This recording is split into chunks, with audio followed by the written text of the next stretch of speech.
Buenas tardes a todos y a todas.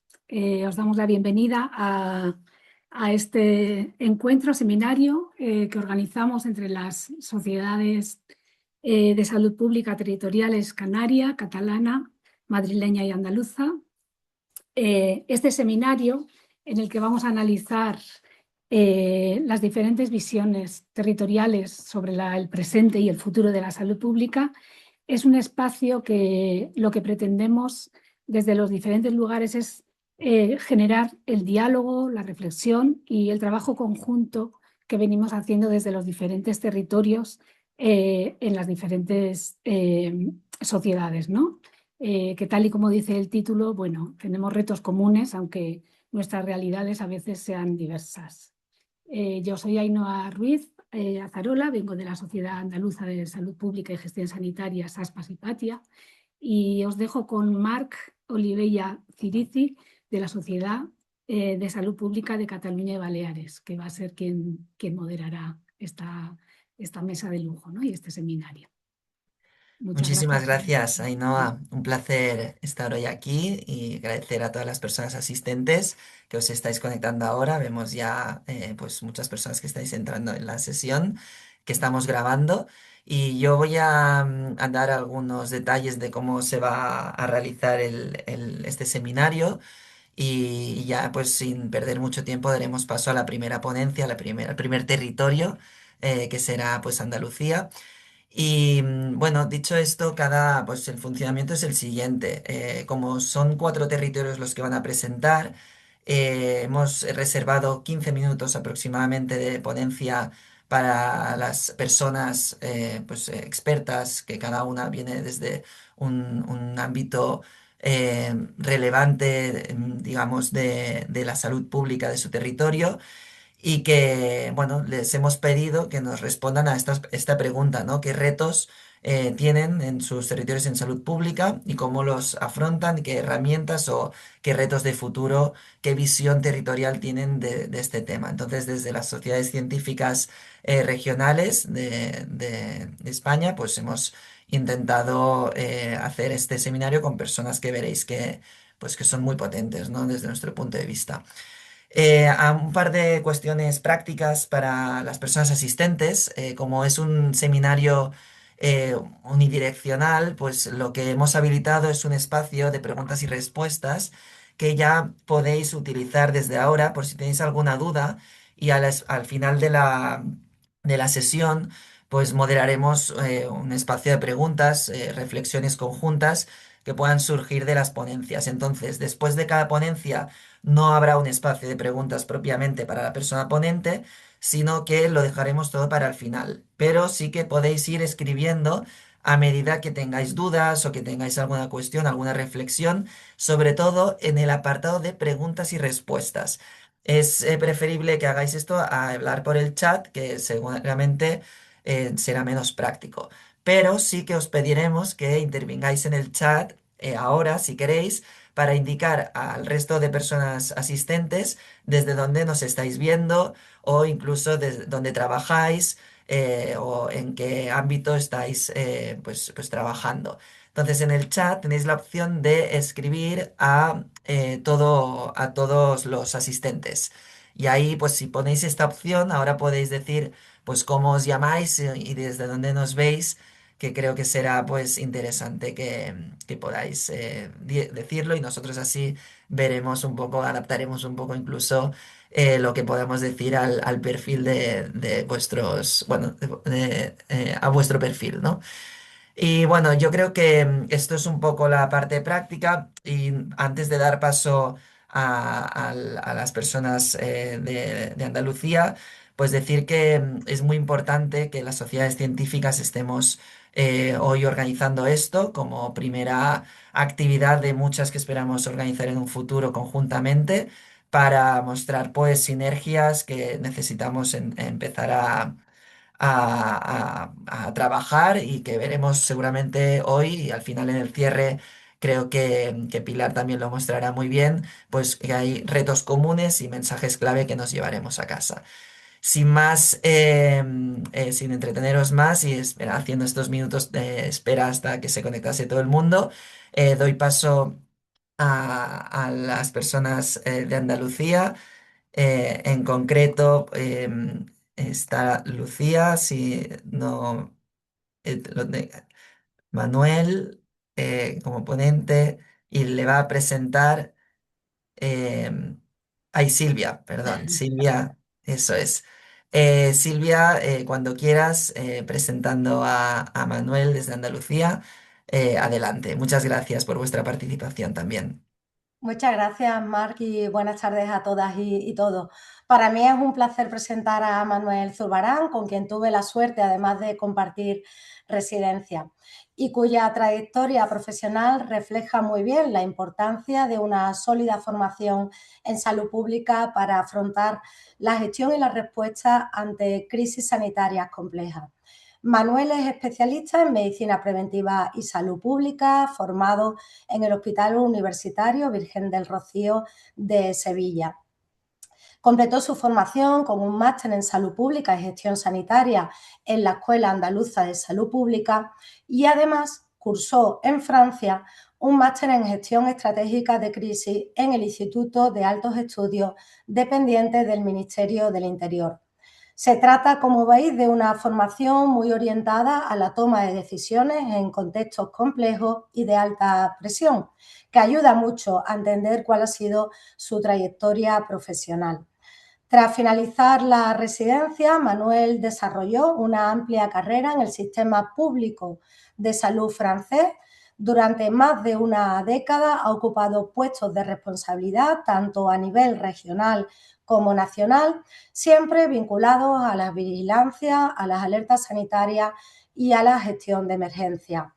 Entre otros cargos, ha coordinado sistemas de alertas sanitarias a nivel estatal, ha trabajado como asesor médico en el Centro Operativo de Emergencia en el Ministerio de Sanidad francés y ha dirigido departamentos de vigilancia y gestión sanitaria en administraciones regionales de salud. A lo largo de estos años ha participado directamente en la gestión de importantes crisis de salud pública, tanto de origen infeccioso como medioambiental y social. En varios de estos episodios, especialmente en territorios de ultramar, se ha desplazado personalmente al terreno para reforzar a los equipos locales, trabajando en contextos especialmente exigentes desde el punto de vista sanitario, organizativo y social. Su experiencia, por tanto, no se limita a la planificación o la toma de decisiones desde estructuras centrales, sino que incluye el trabajo directo sobre el terreno y la coordinación entre distintos niveles de administración en situaciones reales de presión e incertidumbre. Actualmente, Manuel es director general de Salud Pública en Andalucía y hoy nos aporta una mirada especialmente valiosa, la de alguien que ha conocido en profundidad otro sistema sanitario público y que vuelve para contribuir desde esa experiencia comparada a la reflexión y el fortalecimiento del nuestro. Desde esta trayectoria nos propone hoy una ponencia titulada Reflexiones de un expatriado sobre la salud pública en Andalucía y España. Así que sin alargarme mucho más, es un verdadero placer para mí dejaros con Manuel Zurbarán. Manuel, cuando quieras. Muchas gracias, Silvia, por la presentación y sobre todo porque me resulta muy grato que podamos vernos en estos ámbitos. Muchas gracias a los organizadores porque, como comenté cuando me contestaste, y me parece que es muy importante que encontremos espacios de diálogo que sean neutros al margen de financiación, que pueda ser de farmaindustria o de otro tipo de financiación y en espacios que sean, pues, bueno, eso, pues, más neutros. El- a modo de introducción, lo que voy a hacer es un ejercicio, como ha comentado Silvia, es un ejercicio de primeras impresiones, lo que llaman los franceses un rapport d'étonnement, que es como un informe de primeras impresiones que tenemos, que se hacen en Francia cuando tú llegas a un puesto de trabajo al cabo de 2 o 3 meses, pues tienes una reunión con tu jefe y tú le explicas en ese informe, bueno, cuáles han sido tus impresiones tanto positivas y negativas de la institución en la que comienza a trabajar. Entonces, eso es lo que voy a hacer con vosotros. Por tanto, como cualquier informe de primeras impresiones, pues es de alguien que acaba de llegar, evidentemente tiene ciertos sesgos, su valor es modesto y, bueno, hay que tomarlo como lo que es, la visión de, digamos, de un expatriado. Entonces, lo que voy a hacer es como una especie de collage con varias imágenes, con seis fotografías de algún elemento que me han llamado la atención y a partir de ahí, bueno, os dejo luego a la reflexión y luego y que, bueno, me hagáis la pregunta que consideréis. La primera fotografía sería salud pública y territorio. Una de las primeras cosas que me ha llamado la atención en España, o por lo menos que me falta con respecto a lo que puede conocer en Francia, es un eslabón en la organización territorial entre el nivel regional y el nivel estatal. Es decir, hay ciertas situaciones o eventos de salud pública que necesitan un espacio interregional sin tener que llegar a nivel nacional. Y por varias razones. Primero, porque los ecosistemas, las alertas que gestionamos muchas veces responden a situaciones geográficas que no se corresponden completamente con la organización administrativa. Por ejemplo, puede ser la fiebre del Nilo Occidental.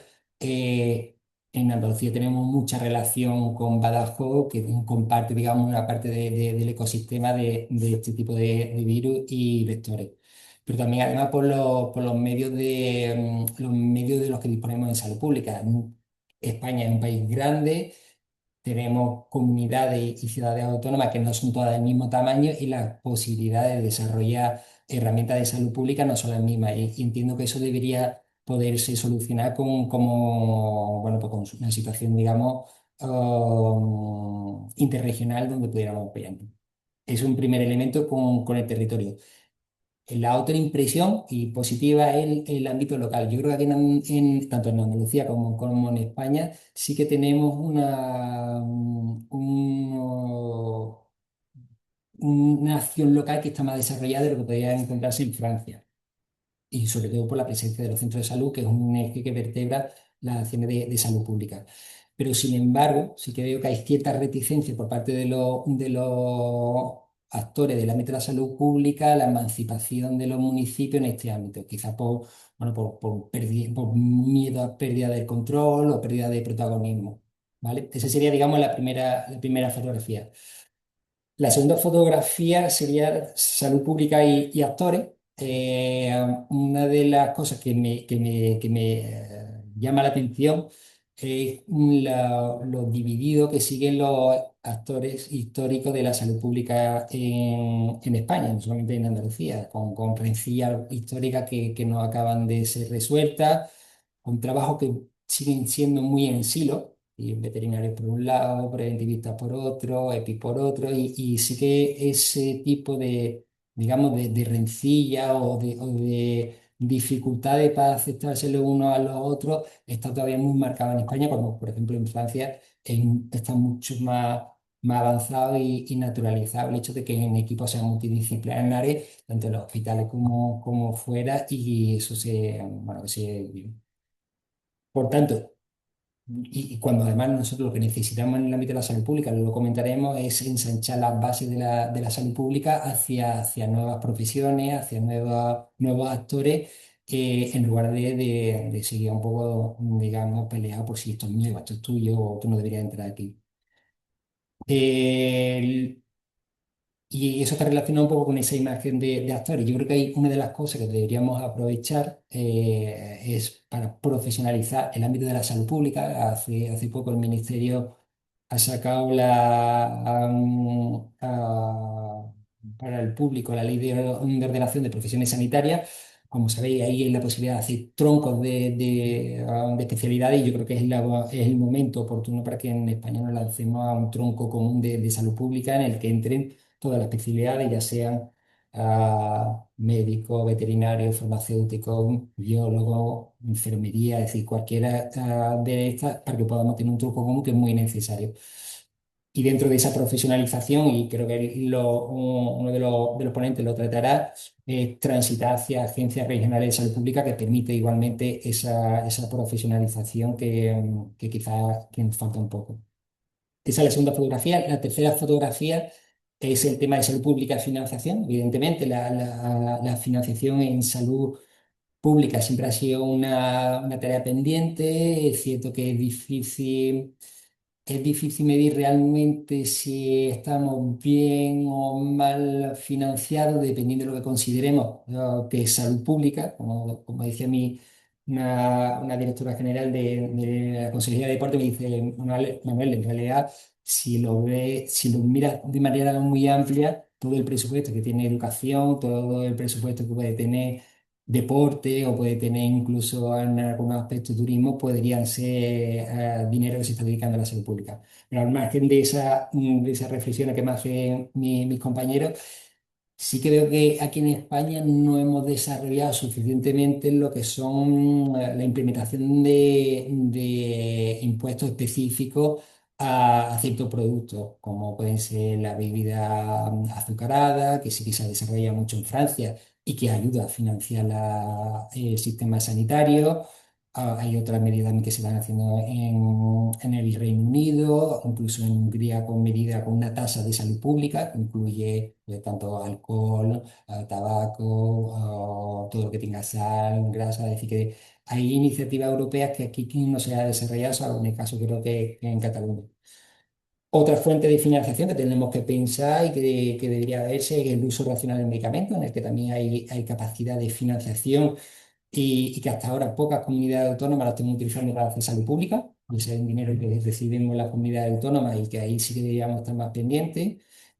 Y luego quizá otra cosa que se debería explorar y que se está haciendo en otro ámbito es empezar a monetizar el uso secundario del data. Nosotros somos grandes, los sistemas sanitarios somos grandes proveedores de datos, esos datos tienen un valor y ese valor hay que quizá monetizarlo y que financie la salud pública. Entonces, pues bueno, son algunas pistas que se pueden plantear para ver cómo estabilizamos esa financiación. En cuanto a la cuarta fotografía es salud pública y sociedad, a mí me impresiona mucho, por ejemplo, que en España la sociedad está muy implicada en la defensa de la sanidad pública, en comparación con la sociedad francesa que yo he podido frecuentar.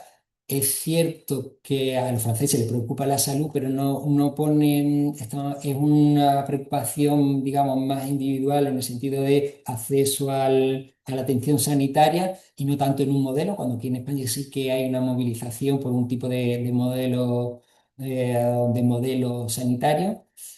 Y eso es bastante loable por parte de la sociedad, tanto andaluza como española. Y sin embargo, siento que la sociedad española es menos sensible a los determinantes de la salud. Ahí donde posiblemente los franceses sí que están mucho más sensibilizados.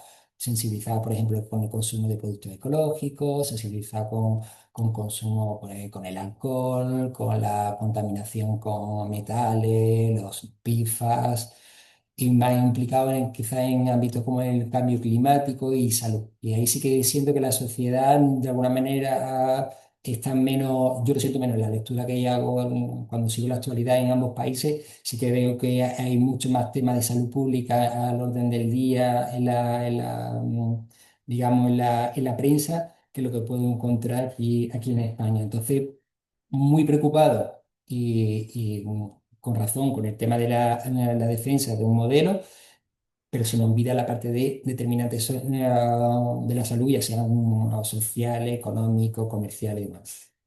Esa es la cuarta fotografía.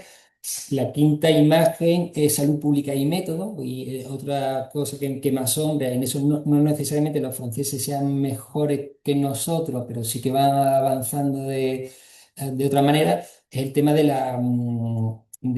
método en cuanto a la proliferación excesiva que tenemos de planes y estrategias en España o en Andalucía. Es decir, tenemos muchos planes, muchas estrategias que son muy largas, documentos muy sesudos, muy largos, con muchísimas acciones, muchas estrategias que se pisan las unas con otras, lo cual hace que se pierda visibilidad de lo que hacemos.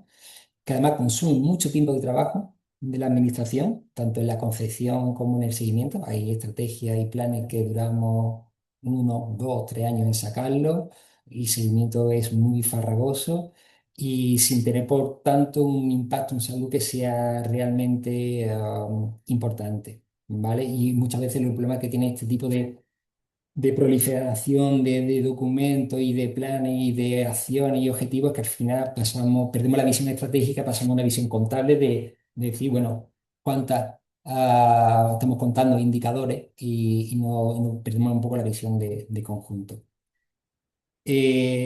Por tanto, al final esas estrategias son herramientas que sirven para decir cómo la administración nos organizamos a nosotros mismos y son al final herramientas que son poco ágiles y que al final se concentra en cómo la administración tiene que resolver un problema de salud pública, que como nosotros sabemos, mucho depende de factores que son ajenos al propio sistema. Lo que sería la sexta foto es en cuanto a la emisión de la salud pública. Eh, es cierto que hasta ahora el trabajo que hemos hecho en salud pública ha sido pues, proteger, promocionar la salud de la ciudadanía, prevenir enfermedades y creo que ahora estamos en un momento en el que los sistemas sanitarios, como dicen los ingleses, se encuentran al borde de una crisis existencial. La parte asistencial ha sido siempre la parte más, digamos, la parte rica. Nosotros en la salud pública hemos sido la parte la pobre, pero incluso esa parte rica que siempre ha contado con muchos medios, se dan cuenta que no van a llegar, que no llegan y además esto no entiendo o que no es solo debido a un modelo concreto. De hecho, quizás conozcáis dos documentos que sacaron, por una parte los franceses en junio del 2025 y luego los ingleses en julio del mismo año. Ambos países, con modelos muy distintos, han sacado casi al mismo tiempo dos documentos muy estratégicos de cómo afrontar los retos que tiene la sanidad en sus países en los próximos 10 años.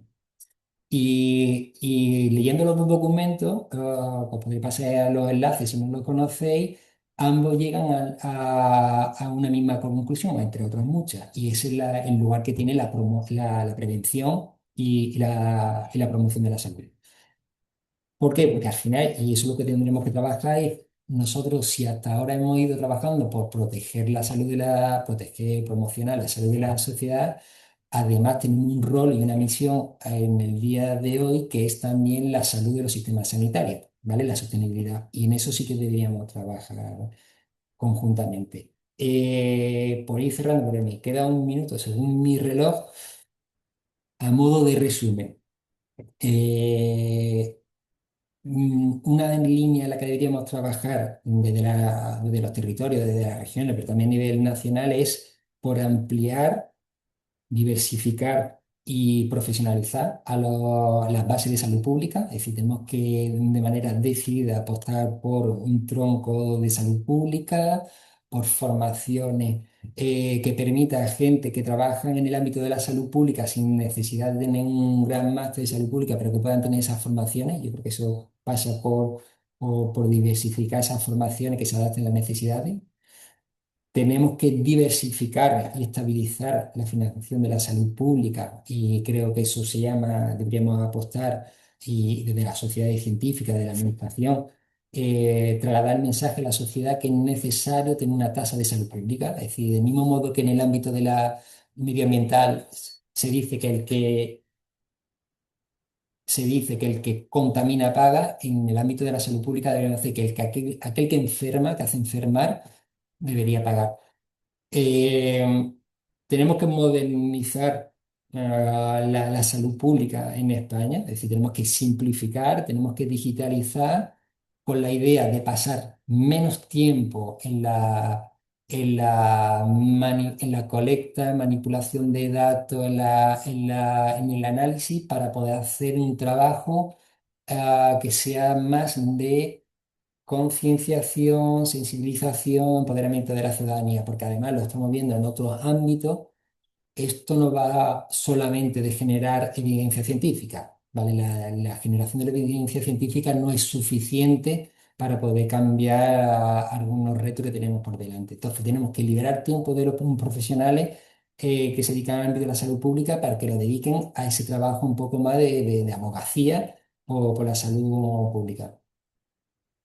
Tenemos que transitar, como comentaba antes, de las estrategias sectoriales para trabajar más en coaliciones, es decir, que necesitamos trabajar más con las sociedades, con amplias capas de las sociedades para llegar a compromisos y, en los que arranquemos compromisos relacionados con la salud, ya sea a través de asociaciones de consumidores, asociaciones de pacientes, algunos sectores empresariales, pero tenemos que trabajar más en coaliciones que implican a otras capas de la sociedad y salir de nuestro trabajo de estrategias sectoriales, que solo dice cómo la administración se debe autoadministrar.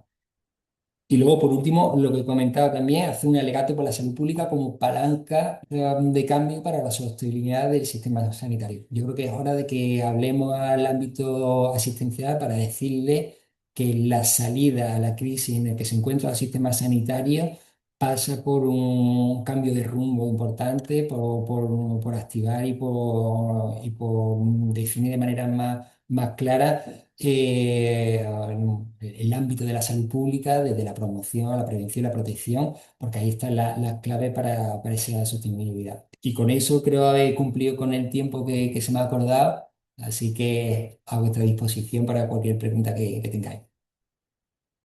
Muchísimas gracias, Manuel, por esta clase magistral, express y resumida de vuestro trabajo. Muchas gracias. Después volvemos por si hay alguna pregunta. Al final de la sesión, como hemos dicho al principio, podéis ir haciendo cuestiones en la parte de preguntas y respuestas del Zoom.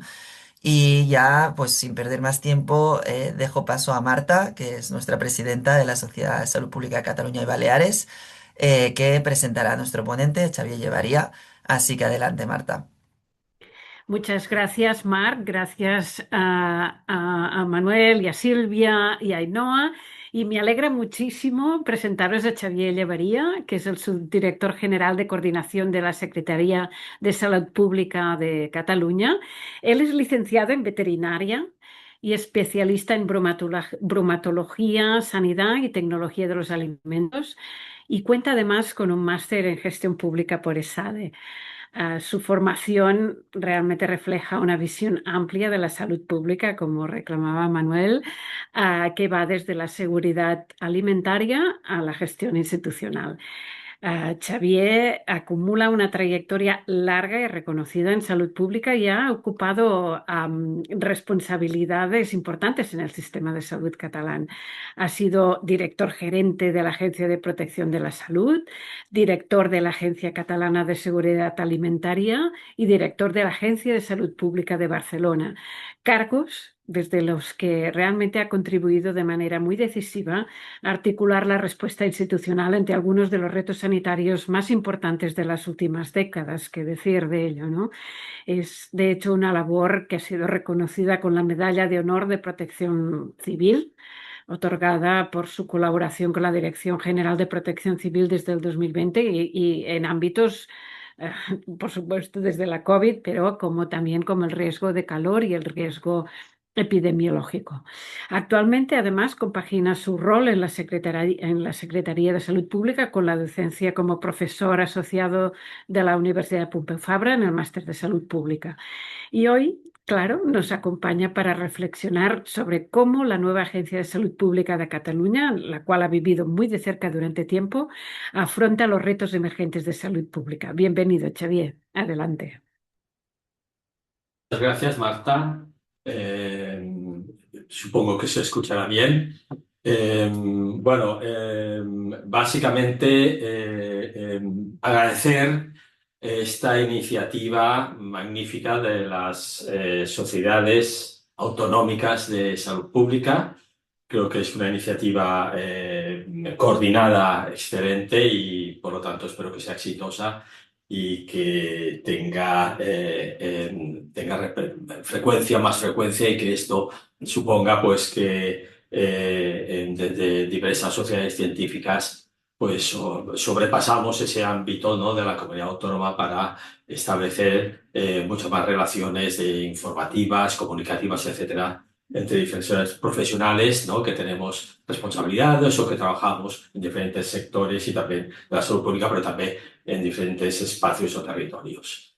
Dicho esto, un poco en cierta manera, y porque el tiempo es muy justo, como ha dicho Marc, yo tengo una presentación que ahora compartiré. En esta presentación abordaré un poco tipo focus, tipo flash, un poco cuáles son las políticas y estrategias que se están abordando esta legislatura, diferentes, qué aspectos novedosos hay, y después un poco centralizaré aspectos relacionados, pues como os he comentado antes, de la Agencia de Salud Pública. Vamos a ver si comparto. Esto es lo anterior. Bien, espero que se vea. Sí, todo bien. Perfecto, Marc, gracias. Bueno, ahora os pasaré muy rápidamente, profundizaré poco, pero en cierta manera, cuáles son los focos, ¿no? Las políticas, un poco en cierta manera, que en Cataluña se están llevando a cabo o se quieren llevar a cabo, y por lo tanto detrás hay una voluntad política para tirar adelante. Lo primero es que, visto que hasta ahora habíamos esperado un poco, como sabéis, algunos de vosotras y vosotros, existe un proyecto de ley para ampliar la legislación del tabaco a nivel estatal, pero ese proyecto de ley parece que tiene pocos visos de, en este momento, salir adelante en el Congreso de los Diputados. Y entonces, lo que pretendíamos, ciertamente desde Cataluña, con ya la voluntad política, es de, si no tiraba dentro de las competencias autonómicas, pues tirar adelante una ley del tabaco en Cataluña.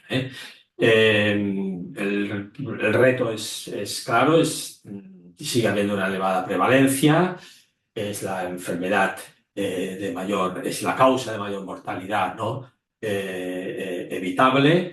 Existe un gradiente social en esta adicción y unos determinantes sociales, individuales, estructurales, ¿no?, que marcan, en cierta manera, que es lo que pretendemos un poco, en cierta manera, legislar en ese sentido. Básicamente, legislar más espacios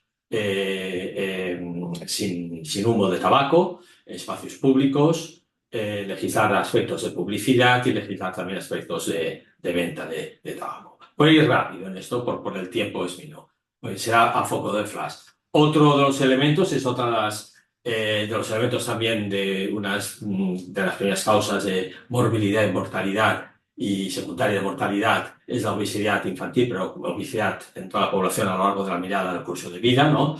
Y la idea es que nosotros ya hace 2 años aproximadamente se tira adelante un programa de prevención de la obesidad infantil en 30 áreas básicas de salud, con un índice socioeconómico desfavorecido. Sabéis que hay una correlación clarísima entre la obesidad infantil y la clase social, ¿no?, el índice social de clase económica en ese sentido, y por lo tanto ese programa que vemos que está tirando bien y que se está trabajando a nivel de 30 áreas básicas de salud, muy cercano a la atención primaria de salud, muy vinculado a la atención primaria de salud, pero también vinculado a los ayuntamientos, vinculado a otros departamentos que estamos trabajando, pues lo vamos a convertir, vemos, en una estrategia para la obesidad infantil en todo el país. Por lo tanto, ese es otro de los elementos. Aquí se ha hecho al revés un poco, es decir, empezamos por la estrategia y bajamos y luego pasamos a la acción. Pues aquí hemos pasado en forma prueba piloto a la acción previamente con estas 30 y tantas áreas básicas de salud, centros de atención primaria, y a partir de aquí lo que hacemos es, con esta experiencia, abordar la estrategia para que esto sea una estrategia de todo el país, no sea solo un programa del Departamento de Salud. Por lo tanto, establecer, como Manuel también decía, coaliciones entre otros sectores, otros departamentos, con otras funciones que nos lleven a esta estrategia para la prevención de la obesidad. Otro de los elementos es cómo extendemos, en cierta manera, cómo trabajamos mejor todo lo que es el aspecto comunitario de las adicciones, la prevención de las adicciones en el aspecto comunitario, así como el que va muy unido a los programas de salud comunitaria en el territorio. Y cómo aprovechamos las redes de salud comunitaria a través del mundo local, del tercer sector, etcétera, cómo alineamos esas redes y cómo somos capaces de trabajar juntos, en cierta manera, a través de una estrategia tanto de prevención comunitaria en el ámbito de las adicciones como de promoción de salud comunitaria. Tenemos una oportunidad con la salud comunitaria a través de una contratación que hemos podido hacer con un programa de unos centros de salud, es decir, relacionados con la primaria, de unos centros de salud integrales de referencia, y que se trata de hacer proyectos de salud comunitaria a través de esos centros con la muy vinculado también a la primaria. Por lo tanto, este es otro de los aspectos, en cierta manera, que vamos a poner el foco en esta legislatura. Otros temas es intentar aterrizar ese concepto del cual todos y todas hablamos mucho, ese concepto de One Health, ¿no? De intentar aterrizarlo, pero desde un punto de vista de gobernanza.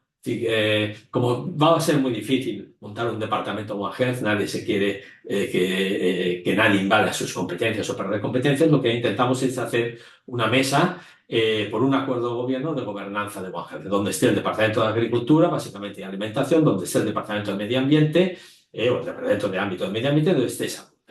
También queremos que hayan otros actores, pero esos son los tres principales. Y vamos a ver cómo nos ponemos a intentar en esa mesa de gobernanza empezar a definir proyectos muy relacionados sobre todo con la integración de información, integración de los datos relacionados con la salud ambiental, con la salud animal y con la salud humana. Esos son otros proyectos que estamos trabajando. Otro es la constitución de una red de inteligencia epidemiológica, es decir, muy breve, en la pandemia descubrimos claramente que abordar desarrollos de modelos predictivos, de escenarios, de simulaciones, de proyecciones. Necesitábamos pues entidades de investigación donde había matemáticos, físicos, trabajando en estos proyectos estadísticos, etcétera, y vemos que se hizo como un ecosistema, ¿no? La solidaridad entre todos estos centros, creamos un ecosistema donde a la vigilancia, a la salud pública, le interesaba mucho estas predicciones, estas informaciones, estos modelos predictivos que trabajaban estos institutos de recerca. Lo que hemos de intentar es consolidar esa red de inteligencia epidemiológica. El instrumento es lo que nos está costando, jurídico, para consolidarla, pero estamos en los últimos pasos, sobre todo atendiendo a lo que nos está diciendo, ¿no? las personas de protección de datos de la Generalitat, ¿no? En cierta manera. Por tanto, esto es otro de los aspectos que vamos a trabajar en este sentido. Y un otro aspecto, más desde el punto de vista alimentario, que esto nos ayuda mucho a Andalucía. Con Manuel y con el anterior director general de Salud Pública hemos trabajado, ellos tienen muy bien montado todo el tema de secuenciación en el ámbito alimentario y ambiental, y lo que estamos trabajando es también en consolidar esta secuenciación, en dar un impulso a la secuenciación en este ámbito, en el ámbito de la protección de la salud, alimentario y ambiental, capacitar los laboratorios, crear la plataforma para almacenar y analizar estos datos de patógenos transmitidos vía alimentaria o vía ambiental, por lo tanto, un poco, en cierta manera, comenzar a trabajar, es decir, que ese sea un elemento de cambio, un gatillo de cambio respecto a lo que hemos hecho hasta ahora, ¿no? En cuanto al tipo de secuenciación. Y más adelante, empezar a trabajar como en los brotes somos capaces de poner la misma plataforma de la secuenciación en el ámbito humano y en el ámbito alimentario también. La segunda parte, ¿no? Está muy relacionada no con la estrategia y las políticas que tiene que ver, pero sí como una transformación organizativa. Y es por fin la constitución, ¿no? El despliegue de la Agencia de Salud Pública de Cataluña. Digo, por fin, los compañeros de Cataluña me entenderán perfectamente porque es una agencia que se creó en el 2008, ¿no? Y que el paso del tiempo pues, se creó, se clausuró en una legislatura y en el 2019 que volvió a crear una ley, vino la pandemia y ahora estamos en el despliegue. Coincide un poco con este aspecto también de la creación y despliegue de la Agencia Estatal de Salud Pública, y creemos que es un elemento de transformación organizativa. Y lo es por varias cosas. Una, porque tiene una personalidad jurídica propia, tiene un NIF propio. y por tanto es un organismo autónomo administrativo. Que con las reglas de juego de la administración pública, eso de autónomo no lo deja muy claro, sí que es una mejora respecto a ahora lo que hay, ¿no? En cierta manera lo es porque tiene una dirección propia, tiene un consejo de administración propio, tiene una gobernanza propia, ¿no? Va a tener dentro de su estructura recursos humanos y recursos de administración económica propios, es decir, que su negocio, el ámbito de su negocio no sea el Departamento de Salud o toda la Consejería de Salud, sino que es la salud pública y por lo tanto nosotros consideramos que esto es un elemento de evolución transformativa y que puede ser positivo en el futuro. También es positivo porque la ley que crea esta agencia marca que el sistema de financiación es a través de un contrato programa y ese contrato programa tiene que estar relacionado con la cartera de servicios que se apruebe. Dicho de una manera, el contrato programa que establece una financiación tanto del financiador, que es aquí, que tanto el hospitalario como el Departamento de Salud, ¿no? Es un contrato programa, se financia X años, pues en un año, lo que se decida 2 o 3 años, pero lo que va muy unidas a la cartera de servicios. Por lo tanto, esa cartera de servicios tiene que tener un estudio económico en saber qué cuesta la prestación de determinados servicios para poder negociar ese contrato programa. Esta es una cosa inédita. Hasta ahora la financiación viene un poco por presupuestos generalizada y seguimos, diríamos, las características de este año un presupuesto, es decir, del 3,5, del 2,5 en función de la subida del IPC o en función de los acuerdos políticos de subidas, pero yo creo que el contrato programa es un momento de parada, de reflexión y de negociación con el financiador de lo que es la cartera, de lo que será la agencia, en cierta manera. La gobernanza, ya lo he dicho antes, hay un consejo rector que está formado por 7 consejerías, está medio ambiente, está salud laboral, está trabajo, está consumo, está agricultura y alimentación, está bienestar social, etcétera, ¿no? Entonces, por lo tanto, es un consejo en el cual se hacen responsables de la gobernanza de la agencia. Y como tal, también están los entes locales, es decir, que hay una mayoría de Generalitat, de consejerías, pero también hay unos cuantos miembros del ámbito local, de asociaciones municipales o de municipios, ¿no? Y eso te hace hacer más influyente. Eso lo hemos vivido, yo personalmente lo viví con la Agencia de Protección a la Salud, que es un espacio de influencia. Es decir, corresponsabilizas a ciertos departamentos en la salud pública y corresponsabilizas a los entes locales en la salud pública. Y es un espacio de influencia para mejorar lo que es la importancia de la salud pública, la financiación de la salud pública y a la vez también esos departamentos se hacen corresponsables de la prestación de servicios de la Agencia de Salud. Hay una separación de función entre la Secretaría de Salud Pública y la Agencia de Salud Pública. La Secretaría de Salud Pública es el que hará las políticas de salud pública, el que trabajará las estrategias políticas de salud pública, y la Agencia de Salud Pública es la prestadora de servicios de salud pública. Por tanto, hay una profesionalización de lo que es el concepto de la Agencia de Salud Pública.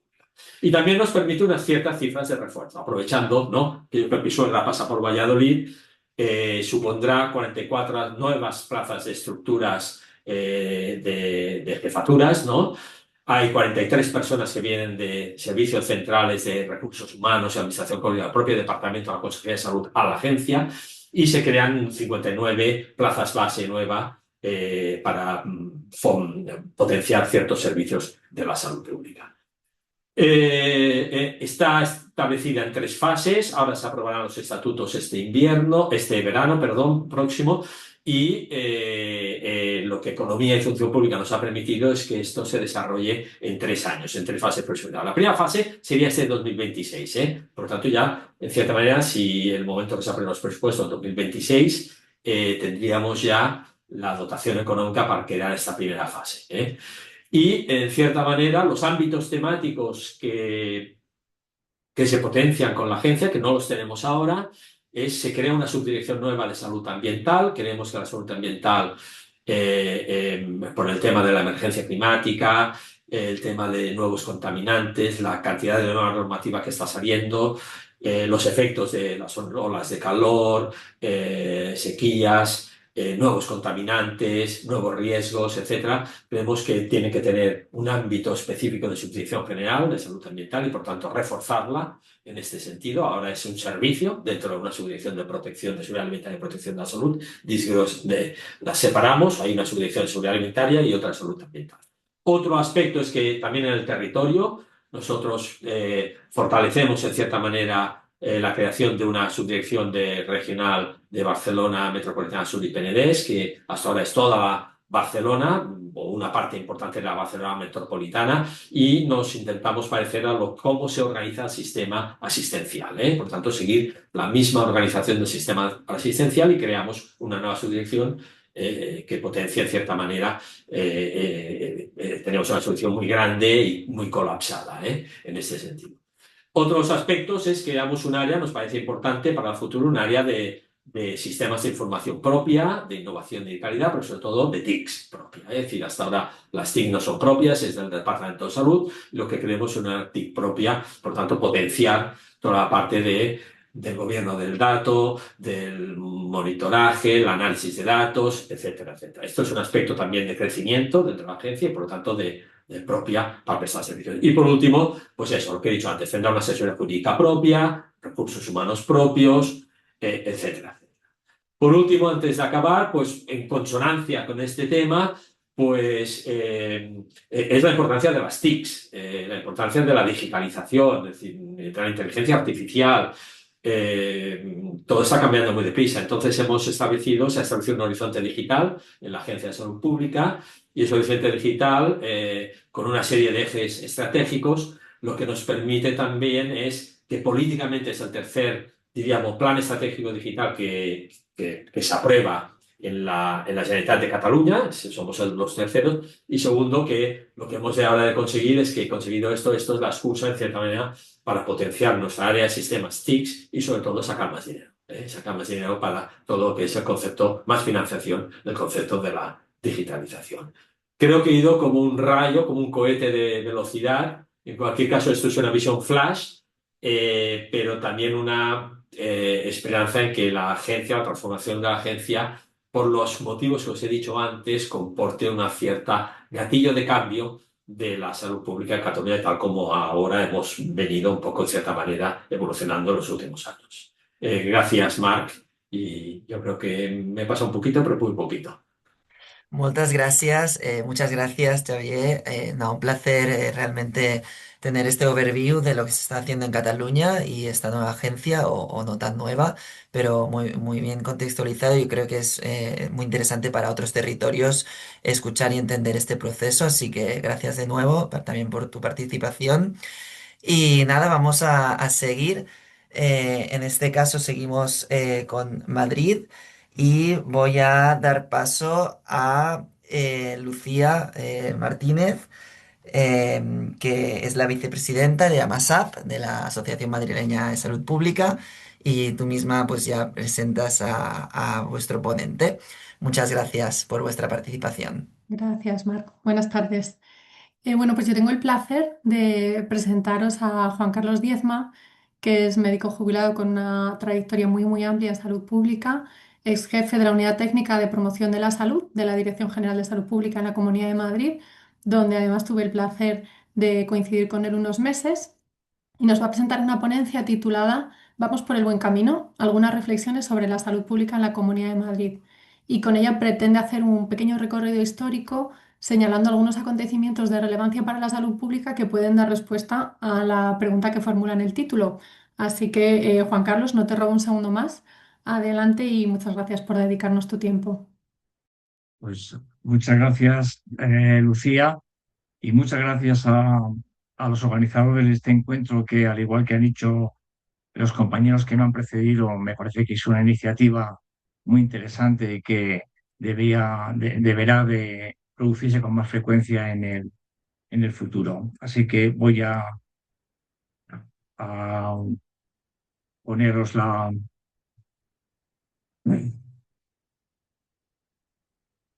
Vamos a ver.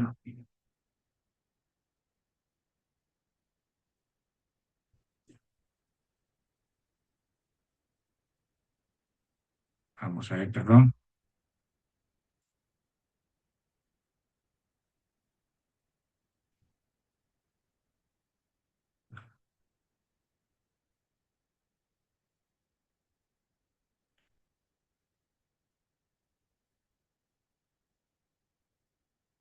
A A ver si soy capaz, porque antes he sido capaz y ahora no sé por qué. No te preocupes, Juan Carlos. Lo que quizás puedes hacer es dejar de ¿Se ve? compartir. No, no, se ¿Se ve ve? tu pantalla, pero no la presentación. A ver No si se ve. Vale, vamos a ver. vuélvelo a intentar, pero de mientras no te Sí, preocupes. Os recuerdo que podéis utilizar el apartado de preguntas y respuestas. Y de hecho, mientras lo vas cargando, tenemos una pregunta sí. específica bueno, no sé, Juan Carlos, si quieres ir presentando, pero Sí, como... ya puedo compartir. Creo que ya Sí, lo pues mejor... con el tema, Ah, ¿no? genial. Sí, perfecto. Está, Ya ¿no? lo respondemos después, entonces. Seguimos Bueno, adelante. perdón. Bueno, perdón por este pequeño retraso. Sin problema, Bien, pues gracias. sí, perdón. Como ya ha adelantado mi compañera Lucía, bueno, pues va a hablar ahora la soldadesca, porque yo fundamentalmente he sido un técnico de salud pública de base casi toda mi trayectoria profesional y desde ahí voy a hablar voy a intentar hacer un repaso histórico, digamos, a toda pastilla, pues porque en 15 minutos, pues poco se puede hablar con profundidad, pero creo que voy a señalar, me parece que era necesario el hacer este recorrido histórico para dar un poco sentido hacia dónde vamos, por lo menos en mi comunidad, ¿no? Bien, pues empezaré un poquito desde el 79. ¿Y por qué el 79? Pues porque bueno, ahora ya veremos a ver de por qué cojo este punto de partida, ¿no? Como aparece aquí, del 79 al 95, bajo mi punto de vista, fueron los años de crecimiento de la salud pública moderna en la Comunidad de Madrid. En el 83, bueno, en el 83 se crea la Comunidad de Madrid, en el 84 se crea la Consejería de Salud y Bienestar Social, que es cuando recibe las transferencias de salud pública del Estado. Coincide con siendo Pedro Sabando el consejero de Sanidad de la Comunidad de Madrid.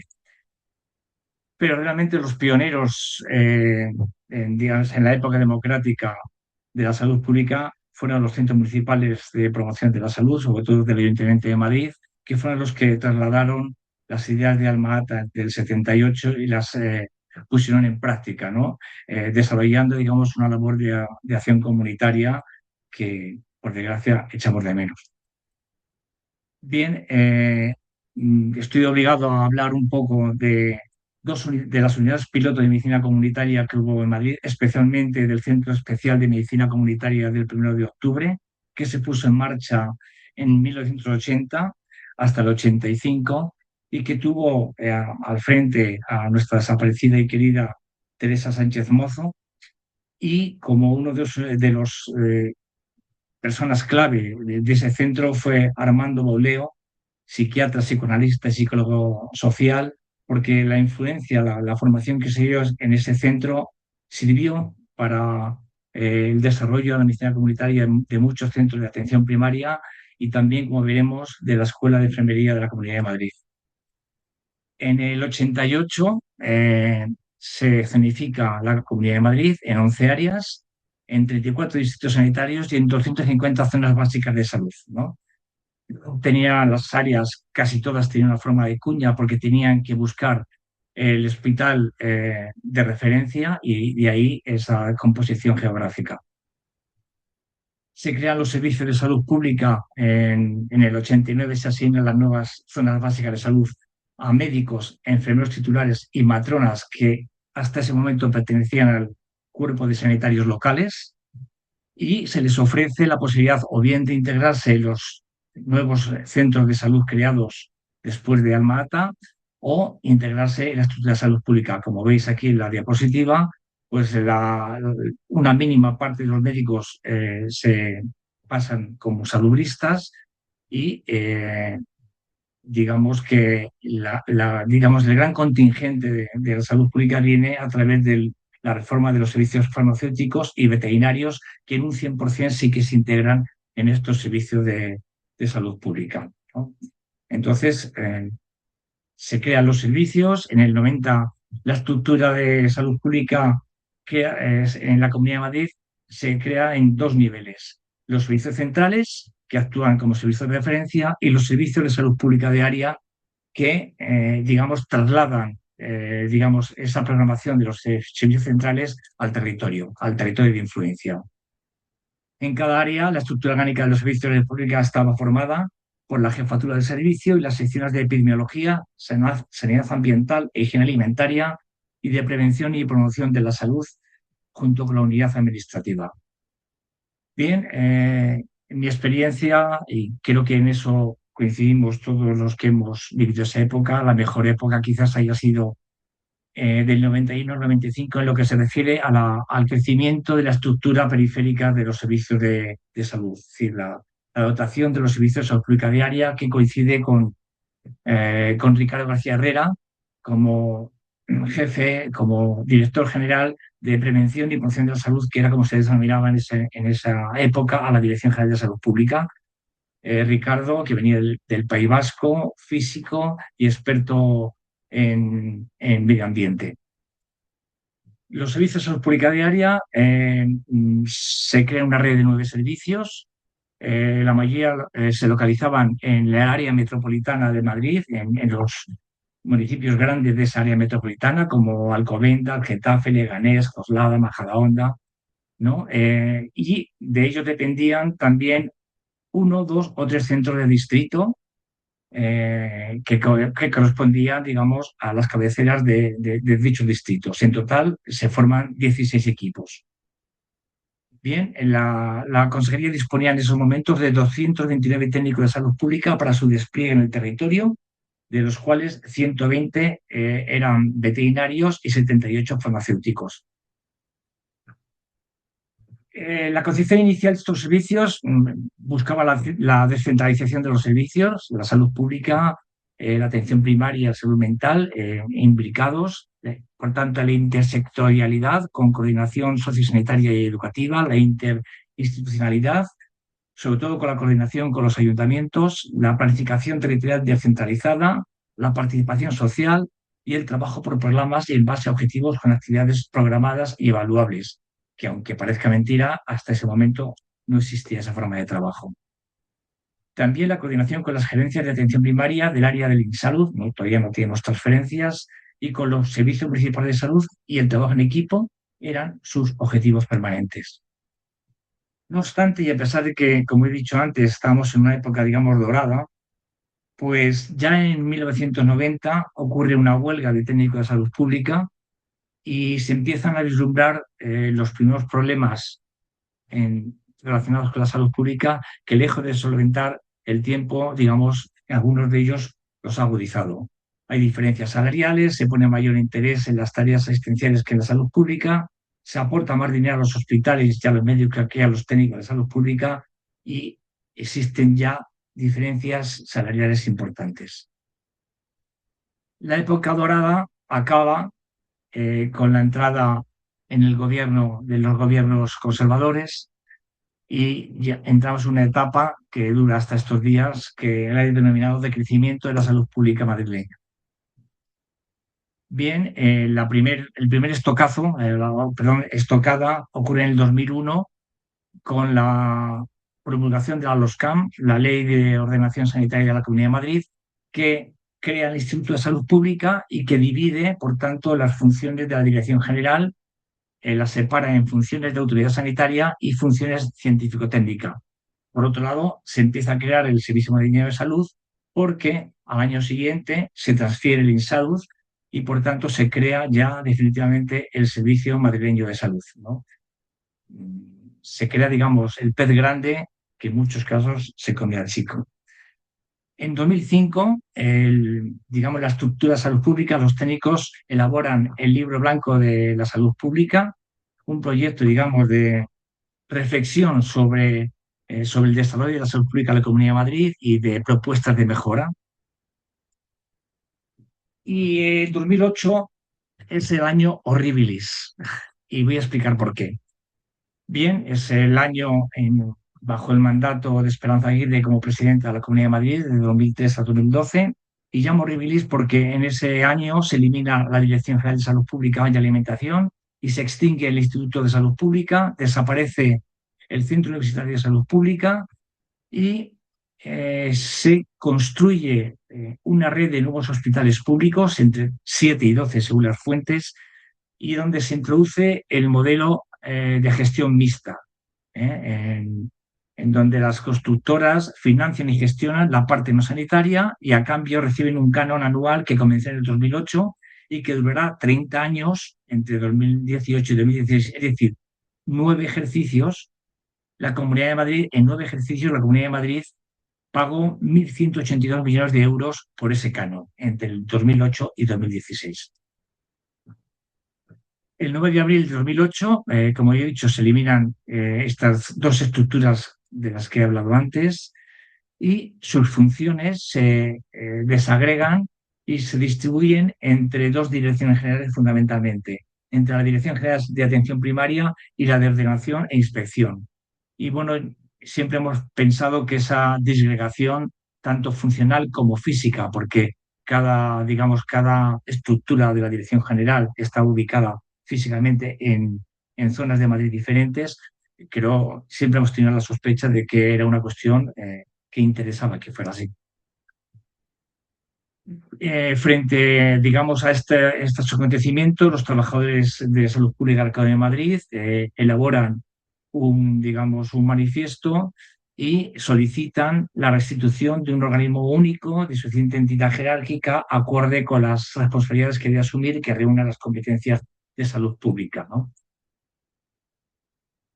Esta situación fue el detonante, bueno, más bien la gota que colmó el vaso para la creación de AMASAP, de la Asociación Madrileña de Salud Pública, aunque ya, digamos, tiempo atrás se veía la necesidad de crear un cuerpo de profesionales que fuese independiente y un poco al resguardo digamos, de las luchas políticas e institucionales.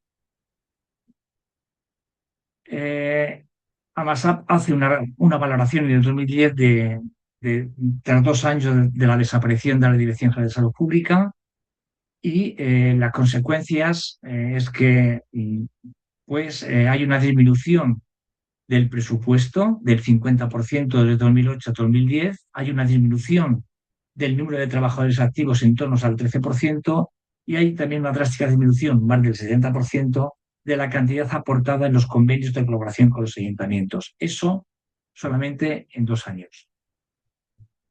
En el 2009 desaparece la zonificación de la Comunidad de Madrid, se instaura el área sanitaria única. Curiosamente, todavía, a pesar de esta desaparición de la zonificación, los servicios de salud pública diaria continúan, pero más desnortados, porque ya no hay un paralelismo no hay una coincidencia entre el mapa sanitario y el mapa de salud pública.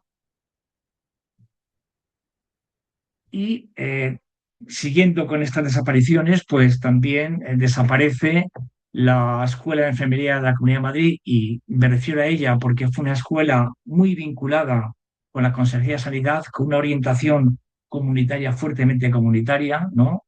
Y bueno, pues obedece a la integración universitaria que ocurrió entre 2010 y 2011 de las escuelas de enfermería para ajustarse al plan de Bolonia. En el 2012 desaparece la agencia de Entralgo, la Agencia de Formación, Investigación y Estudios Sanitarios, que era, digamos, la que tenía la responsabilidad de la formación en salud pública. Y en el 2011 aparece el Libro Blanco de la Sanidad de Madrid. Como veis aquí, los editores fueron José Manuel Freire, Ramón Repullo, Luis Ángel Otero y Manuel, el desaparecido compañero Moreno Oñorbe. Perdón, en ese Libro Blanco de la Sanidad, pues ya se habla de una situación sanitaria de Madrid intolerable, que existía ya un radicalismo ideológico y el sectarismo partidario reduce la libertad para expresar y trabajar problemas y consolida modelos cortesanos y clientelares en el ámbito directivo y profesional, ¿no? Y se habla también de un estilo de gobierno de ignorancia atrevida. Con esta situación, en Madrid, que yo creo que fue pionera, nacen las mareas blancas, que luego se extendió a todo el territorio nacional. Y en el 2015, por fin, se restituye la Dirección General de Salud Pública y AMASAP en el 2014 ya había hecho un documento titulado La salud pública que queremos para la Comunidad de Madrid, alternativas y propuestas de futuro, que ya esbozaba, digamos, una propuesta de salud pública para la Comunidad de Madrid que fue entregada a la primera responsable de la Dirección General cuando se restituyó. Durante todo este proceso quiero hacer también una mención por lo significativo que tiene que ver con el concepto de salud pública del proceso que se dio en el Ayuntamiento de Madrid desde el año 2008 al 2019, un proceso de reorientación comunitaria de los centros municipales de salud, al frente digamos, con el lema de las batas a las botas y al frente digamos, de ese proceso está mi compañero amigo Javier Segura del Pozo, que fue su director general de Prevención y Promoción de la Salud de Madrid Salud hasta diciembre de 2019 y que fue un modelo muy interesante que por desgracia también ha ido perdiendo fuerza desde ese 2019. Bien, y tengo que hacer referencia a la pandemia de COVID-19 porque yo creo que desnudó las costuras de la salud pública, no solamente en la Comunidad de Madrid, y yo creo que puso en evidencia una debilidad de la salud pública en general. En Madrid ya sabéis todo lo que pasó en las residencias de mayores, ¿no?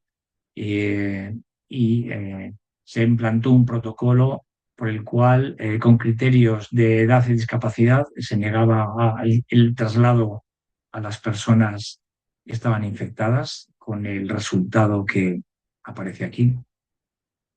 Y esto motivó una carta de los profesionales de la Dirección de Salud Pública en el cual se pedía la mejora de las estructuras de organización, el desarrollar una coordinación estratégica, fortalecer y reforzar los recursos humanos, modernizar el sistema de vigilancia epidemiológica, etc.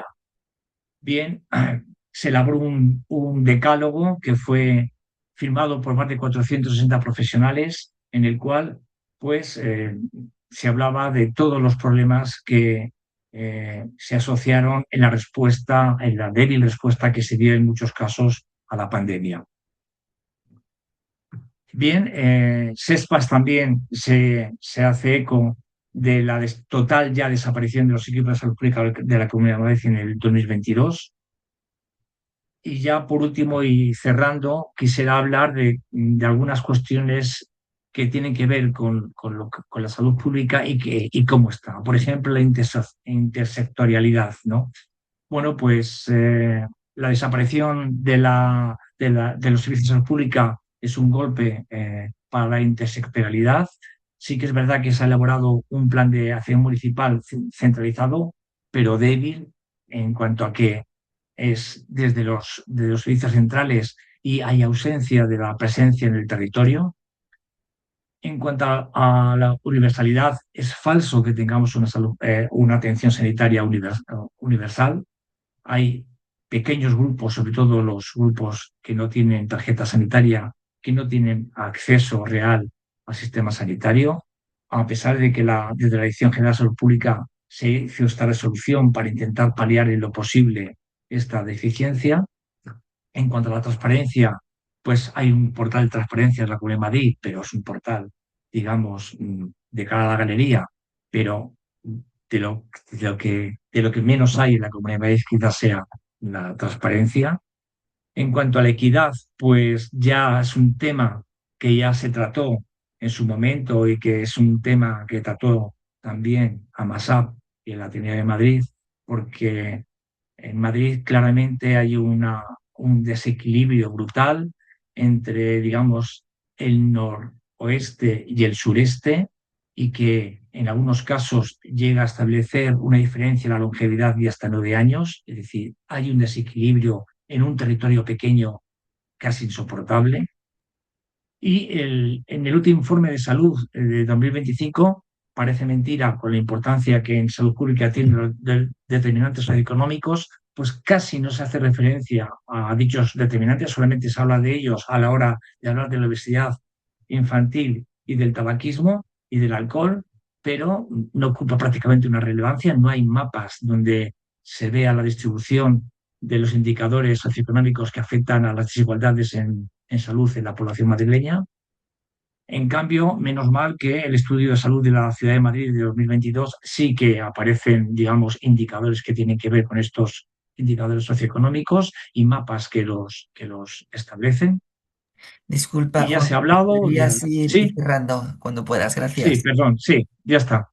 Ya hemos hablado de la falta de financiación de la salud pública. Madrid está por debajo de la media nacional y es quizás la que peor está en cuanto a financiación se habla. Y recapitulando, estos son, muy brevemente, creo que no solamente la responsabilidad de la institución, sino que también nosotros como profesionales hemos tolerado una salud pública de mínimos.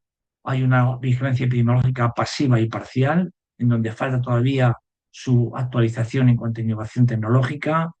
Hay una coordinación interdepartamental e interinstitucional insuficiente. Nos hemos acostumbrado a veces a trabajar sin una planificación institucional, nula participación ciudadana.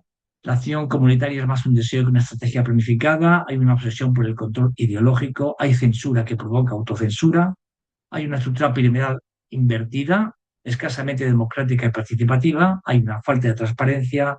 Hay procesos administrativos cada vez más farragosos, falta de recursos humanos y de diferentes perfiles, salarios no competitivos y, en fin, somos invisibles para la ciudadanía. No me extiendo más, luego tenemos más tiempo y simplemente me despido con esta cita de Cofiño que me parece que me siento absolutamente identificado. Muchas gracias. Muchísimas gracias, Juan Carlos. Una ponencia excelente. Gracias por compartir la perspectiva y la problemática en vuestro territorio y vuestros retos emergentes y de futuro. Así que con este mensaje pasamos a al último territorio, a las últimas ponencias.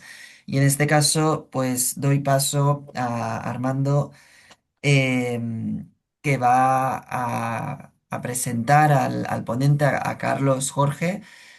Armando Rivero, que es vocal de la Sociedad Canaria de Salud Pública y a quien agradecemos también la participación. Así que cuando quieras puedes presentar a tu ponente. Muchas gracias.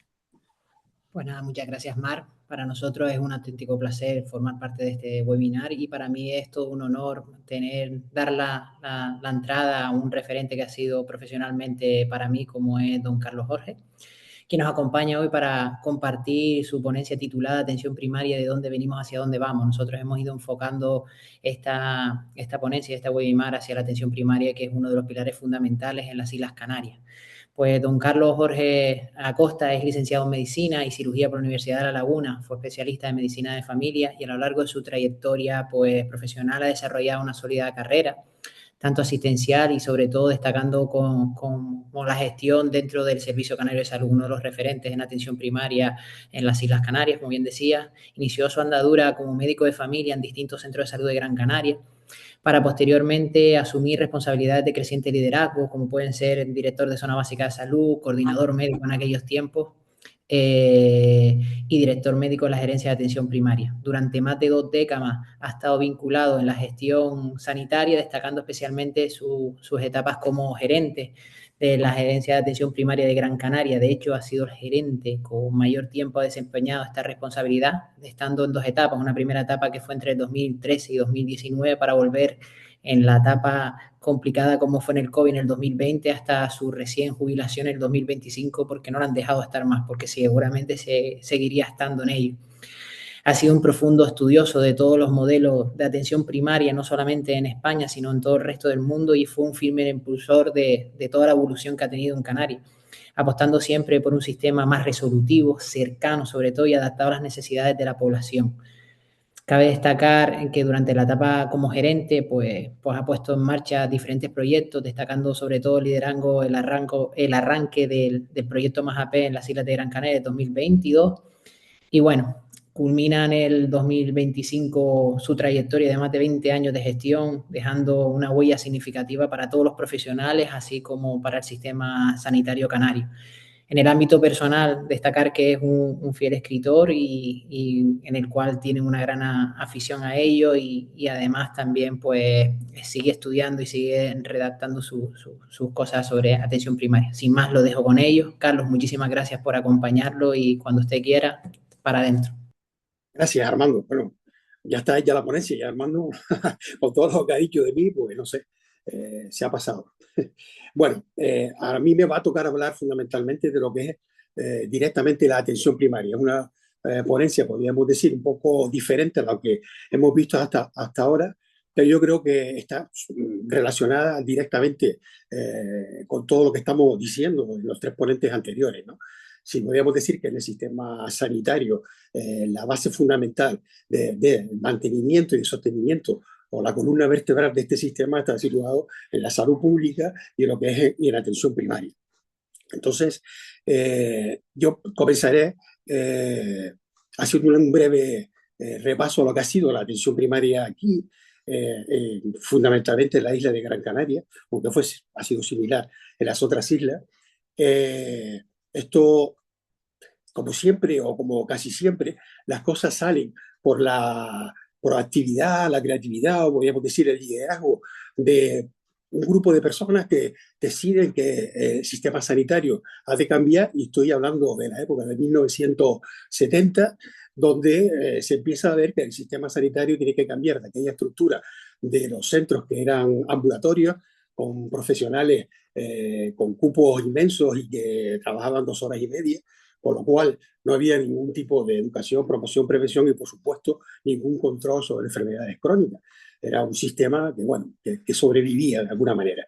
Ese grupo de profesionales, entre los que hoy todavía se encuentran relacionados con nuestra salud pública, con nuestro sistema sanitario, como puede ser José Luis Arocha o José Luis Osanahan, o como puede ser Bernardo Macías, es decir, bueno, y muchos otros que no voy a continuar diciendo, los que están ahí son podríamos decir, los padres de los primeros pasos en la constitución de lo que es el sistema sanitario en las islas hoy día. Ellos, como digo, ya desde el año 1976 comienzan en Gran Canaria a montar el primer centro de salud de las Tirajanas, con una motivación casi exclusiva, empujando e impulsando a las estructuras políticas para que se pudiera estructurar este sistema de centros de salud y cambiar totalmente el sistema sanitario. A partir de ahí comienzan con una zona básica de salud y poco a poco se va extendiendo hasta el día de hoy, donde actualmente para una población directa, podemos decir, de casi 840.000 habitantes, más lo que llegamos al millón con toda la migración o con todos los extranjeros que acuden a las islas durante todo el año, ¿no? Entonces, para eso se estructuró, o se ha terminado de estructurar todo el sistema de la atención primaria, que actualmente está formado por 40 zonas básicas de salud, por 80 consultorios y con una atención totalmente cambiante y diferente. Es decir, hoy día hemos pasado de ese sistema de ambulatorio a tener centros de salud con una gran capacidad resolutiva en la mayoría de nuestros centros, porque todavía el proceso no se termina. Hemos llegado a gestionar nuevas estructuras que nos han dado el nivel adecuado de la prestación sanitaria, como puede ser con la implantación de retinógrafos en los centros de salud para la prevención de la retinopatía diabética, conectadas directamente con el siguiente nivel sanitario, que eran los oftalmólogos, en la creación de ecografía en todos los centros de salud, espirometría, dermatógrafos con cámara directa para enviar las imágenes hacia el siguiente nivel asistencial de los dermatólogos. En fin, la comparación actual, como hace aproximadamente 12 o 14 años, es completamente diferente. Pero ¿qué ocurre? Que esta evolución de este proceso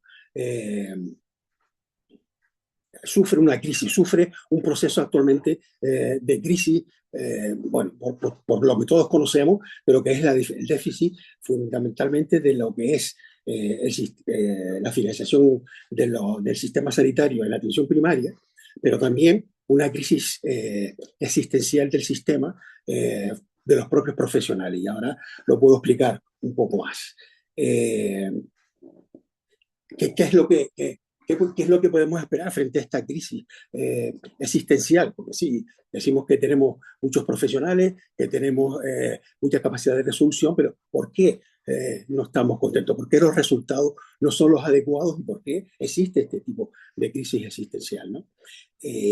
Sobre todo esto hay muchas profesionales desde hace bastante tiempo que se han preocupado por el proceso de crisis que puede haber en este nivel asistencial, porque puede ser pues, desde Vicente Ortún al clásico Rafael Bengoa, a Ángel Mestelle, a Juan Gervás, a José Casajuan, que han escrito un libro que a mí me parece muy interesante de la atención primaria, que se llama Renovación de la atención primaria desde la consulta de los profesionales.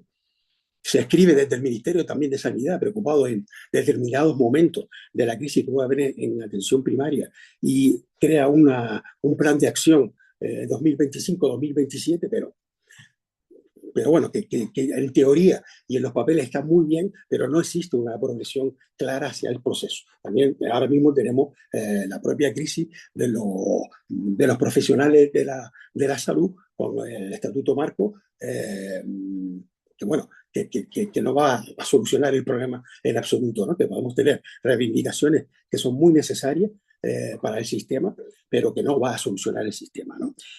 Nosotros también, desde los equipos que tenemos trabajando actualmente en la atención primaria, creamos una monografía específica también sobre la utopía de la atención primaria, ¿no? Hacia dónde vamos, y la llamamos la confluencia de los 5 planetas más 1.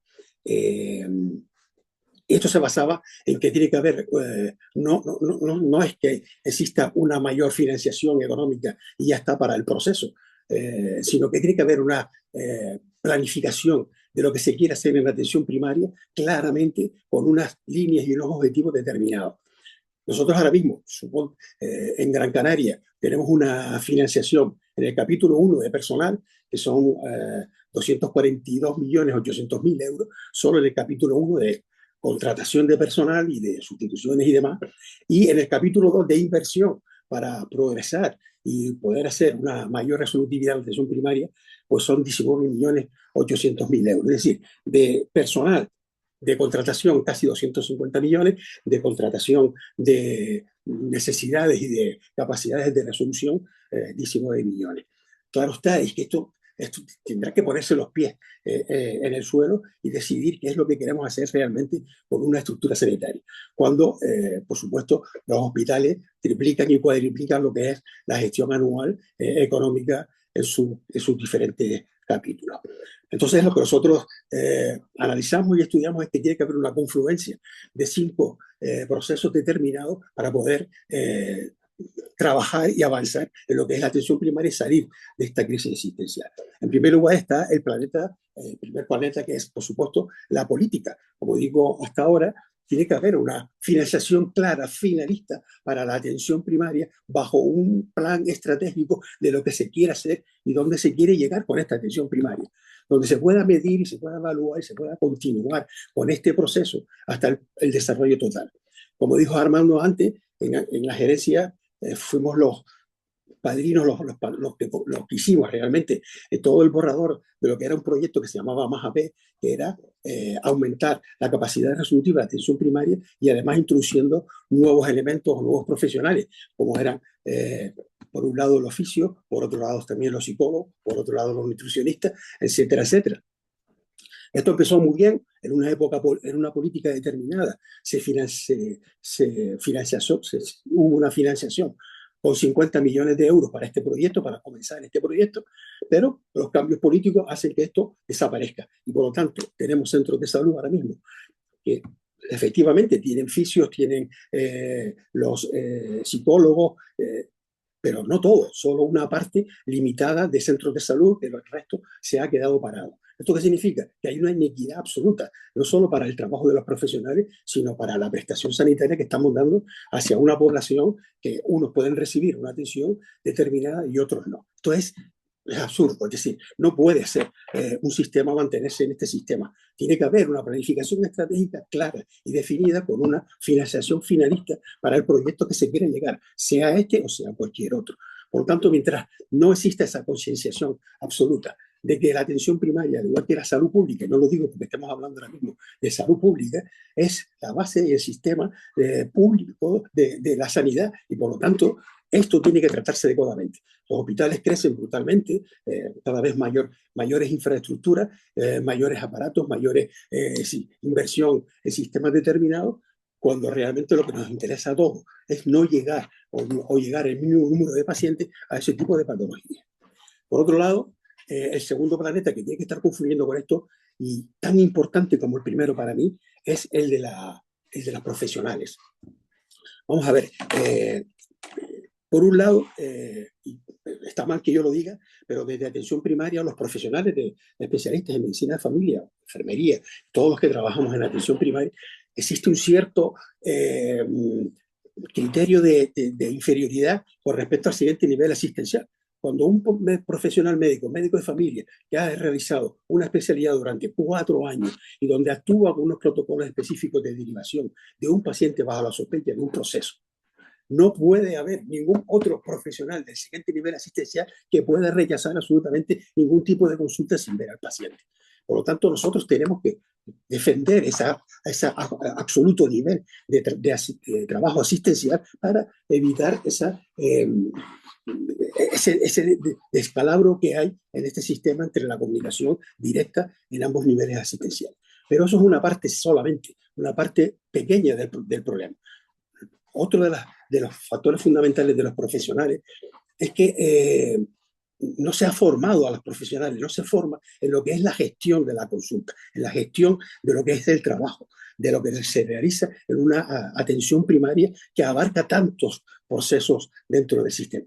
Es decir, me refiero a que los médicos hoy día no podemos trabajar despachando. Despachando me refiero, es decir, que tengo 7 horas de consulta, en nuestra comunidad autónoma se trabaja a las 35 horas, o sea, es decir, 7 horas, 5 días a la semana, con lo cual tengo que atender al número de pacientes durante el proceso mínimo entre 30 y 35 pacientes. Eso significa que si das 10 minutos por paciente, tienes absolutamente limitado el proceso, es decir, 5 horas de mi trabajo van a estar dedicadas solamente a atender la consulta.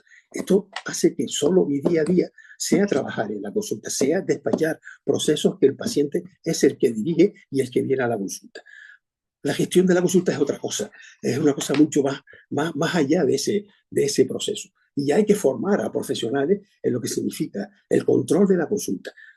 Nosotros ahora mismo podemos decir que la mayoría de los centros de salud están sobre un nivel de 1.500 tarjetas sanitarias por paciente o por guafo, médico y enfermera, y por lo tanto, si nos vamos a la teoría básica de todo lo que existe este sistema, con 1.500 tarjetas sanitarias, sabemos que un cuarto de la población es joven, está situada entre los 14 años y los 25, 30 años, que no viene nunca a la consulta. No viene nunca a la consulta porque además, como funcionamos con sistemas específicos de urgencia casi de 24 horas, cuando tengo un problema y soy joven, no voy a mi médico de familia, voy y lo resuelvo como puedo y rápidamente. Por otro lado, entre el siguiente nivel de pacientes que puede estar situado entre los 25, 30 años hasta los 45, 50 años, viene muy pocas veces al centro de salud. Suelen ser, a menos que tengan una patología crónica, una patología grave, pueden venir por un proceso determinado 1 o 2 veces al año. Y luego existe otra población que sí acude a los centros de salud, es decir, ese 50% de los 1.500 tarjetas sanitarias que acuden más al centro de salud y que pueden llegar a ocupar consultas durante todo el año de alrededor de unas 20 o 22 consultas al año entre médicos y enfermeros, lo cual significa que trabajamos realmente con la mitad de la población asignada directamente. Y además sabemos, por todos los estudios que se han realizado, que una consulta con 1.500 tarjetas sanitarias tiene que recibir como máximo entre el orden de los 12 a los 15 pacientes por una patología aguda. Por una patología aguda que significa que me tiene que necesitar en el día. ¿Eso qué implica? Que el resto de la estructura, el resto lo tiene que organizar el propio profesional. No puede darle las riendas, el control y el mando de la consulta al paciente. Si un paciente tiene que hacerse diferentes tipos de pruebas, una radiografía, un electro, una analítica, o tiene que volver a recoger algún parte de confirmación, es decir, cualquier causa que el paciente tenga o necesite volver a la consulta, tiene que estar bajo el control del médico, porque da igual que para recoger datos analíticos, siempre y cuando no esté alterado gravemente, pueda venir un lunes, que un martes, que un miércoles, que un jueves. Entonces es el propio profesional el que debe decidir en qué momento debe acudir para poder tener el control de esta situación. Muy bien. La otra parte importante del proceso son los pacientes. Cuando hablamos de que existe una lista de espera en atención primaria, bueno, que puede llegar en nuestra población en general, entre centros de salud, por supuesto hay diferencias, y en el propio centro de salud hay diferencias entre un médico y un otro, pero puede llegar a unas 5 días de lista de espera, a veces hasta 7 días de lista de espera. Pero no, ¿qué es una lista de espera en atención primaria? Precisamente lo que hablamos anteriormente. No puede haber una lista de espera para un paciente que necesite que su médico lo vea en ese mismo día, porque tiene un proceso agudo. Sea cual sea el proceso agudo, sea una lumbalgia aguda, sea un proceso febril agudo, un dolor abdominal agudo. Eso no puede haber lista de espera. Pero para un paciente que realmente tiene que volver a la consulta por un proceso ya controlado y que significa simplemente una revisión de ese proceso, no hay lista de espera, porque el paciente lo que está acostumbrado es, hoy voy a ir al médico, hoy voy a pedir la cita. Si usted no es un proceso agudo y va a pedir la cita, la puede solicitar para dentro de 3 días, para dentro de 4 días, que ahí no va a tener problema para encontrar esa. Disculpa, Carlos, cuando puedas ir cerrando, por favor. Vale, voy Muchas cerrando. gracias.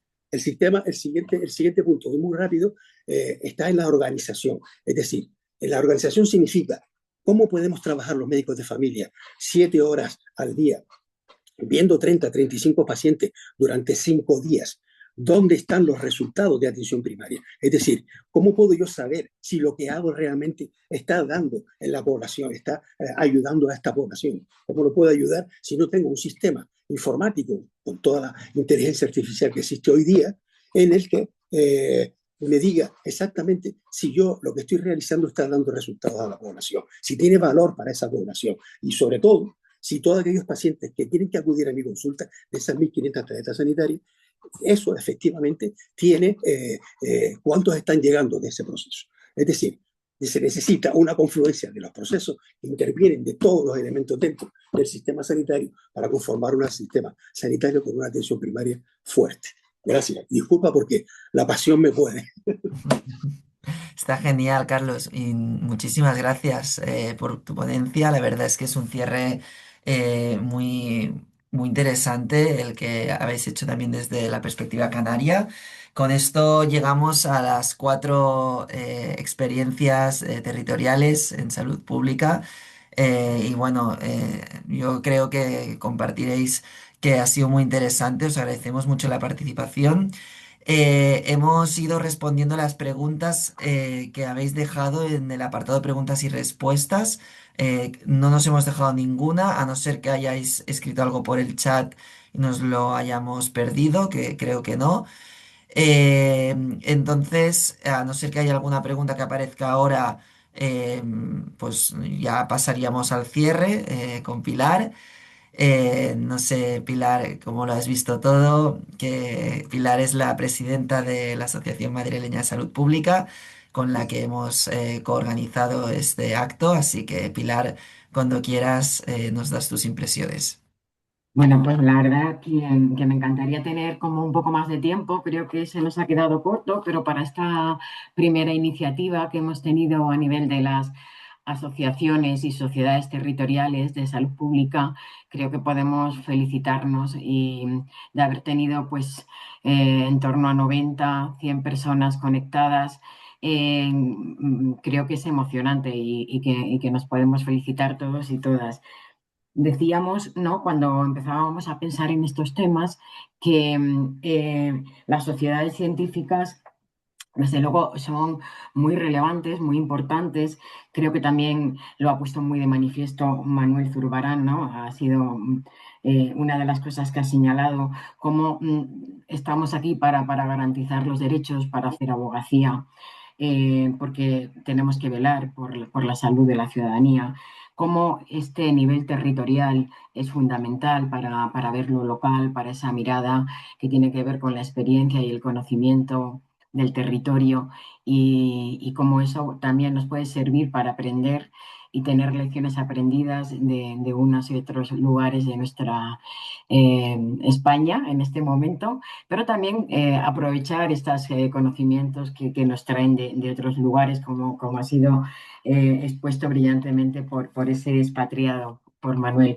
Y yo he tomado muchísimas notas y no me va a dar tiempo a dar todo esa relatoría que quería hacer, porque el tiempo es muy justo, pero si me permitís, sí voy a marcar algunas de las cuestiones que creo que han sido sustanciales.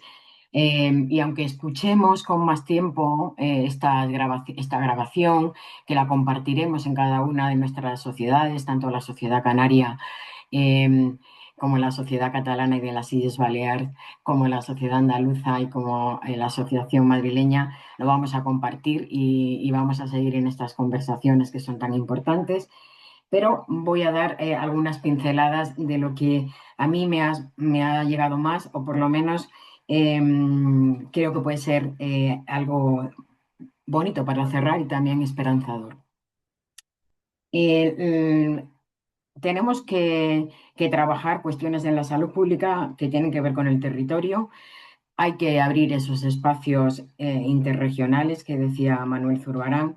Tenemos que trabajar mucho con los actores y tenemos el reto de la interdisciplinaridad. Yo creo que lo tenemos muy claro desde las asociaciones regionales y desde SESPAS y el resto de sociedades federadas, y esto lo estamos también además trabajando.